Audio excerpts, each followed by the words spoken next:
Hello, this is Matt Parry from MPTC Tennis. Just going to do a really quick video today on a crucial aspect of tennis, which is balance.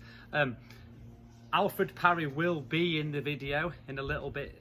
He really wants to get involved today, so just keep an eye out for him. And you might have a little bit of noise in the background from Jaffa the dog, who is wandering around outside today because it's a lovely day. So if you get the odd bark, don't stress, that's just the crazy little Jaffa. So balance, one of the most crucial aspects of tennis. If I'm taking an assessment lesson, or I get a parent that rings me up and says, look, please could you come and have a look at little Billy, he's a up and coming star in tennis, could you have a look at him? The first 10-15 minutes of me hitting with them and watching them is never looking at technique. It is always looking at what their balance is. I like to look at their footwork, I like to look at their balance.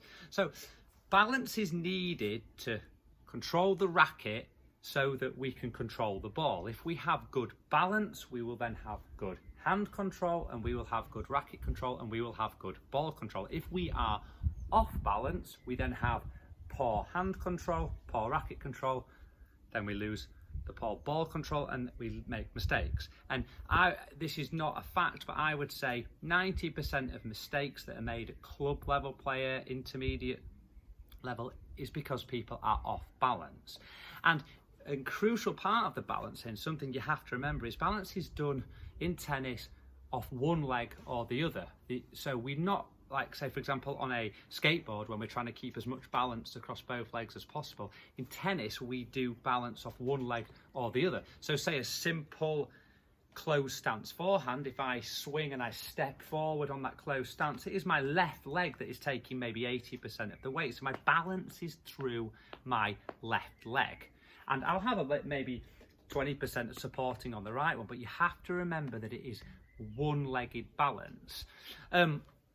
So little sayings I always say to my players is things like strong ankle equals strong wrist. And that's a really good way of remembering that if you have got a strong base down there, it builds all the way through your body, and you have a strong base here and you get a lot of racket control. And we've all seen those players and you look across on courts all around the world at club level tennis and you see people staggering to hit the ball. They hit and they're making adjustment steps because their balance is off. And even when we lose balance, it's not only the loss of racket control we lose, but you'll see people off balance that lose a lot of power. Because if you think about what your brain has to do once you've lost balance, so if I hit a shot here, then I have to stagger through.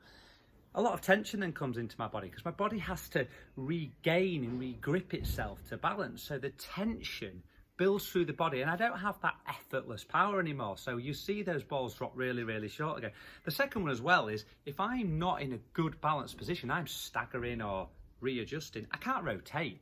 You know, if I'm trying to rotate through the ball and use that natural rotation of the ball, but I'm staggering and then just whipping my arm through. So there's a million reasons, literally a million reasons why you need to be in a balanced position to play good tennis shots. And there's so many simple and easy ways to do practice in this. So my first drill that I always do with my juniors, but I do with adults as well, is service box tennis, and I call it the frozen player. And all I ask my players to do is really slow, really steady rallies with each other, but after they've finished the swing, I want them to freeze, check balance, check the strength through whatever leg they're playing off. It might be a backhand, and they just freeze in their position. And if they're in a good frozen position, they're going to have hit a good shot. If they are hitting and then they're staggered off, you know they've got a loss of balance. So that is a great way of learning the balance. My second one, and I was going to use the little Alfred Parry, but he's actually wandered off to do this one, is what's called the partner push. So you can always come, oh actually we'll do it now. So here she comes. So this is what we do, is the partner push. So Sarah's going to come in, I'll take Alfred Parry, the legend.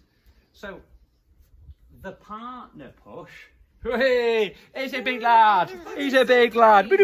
So the partner push is really simple. You do a shadow swing. So Sarah's going to shadow swing a backhand. Here she goes, so she'll step in, she stepped on that front foot, and then all I do as her coach is come and, can I push her? and actually I can't push her there, so she's in really good balance. If, say, for example, she did it and she does her backhand and she swings through, steps onto that front foot, and I can give her a push, we know she's off balance. So it's another great way to learn balance through the tennis shots. Hey, love that, get in there. So I'll pass him back to his mum. So that's balance in tennis.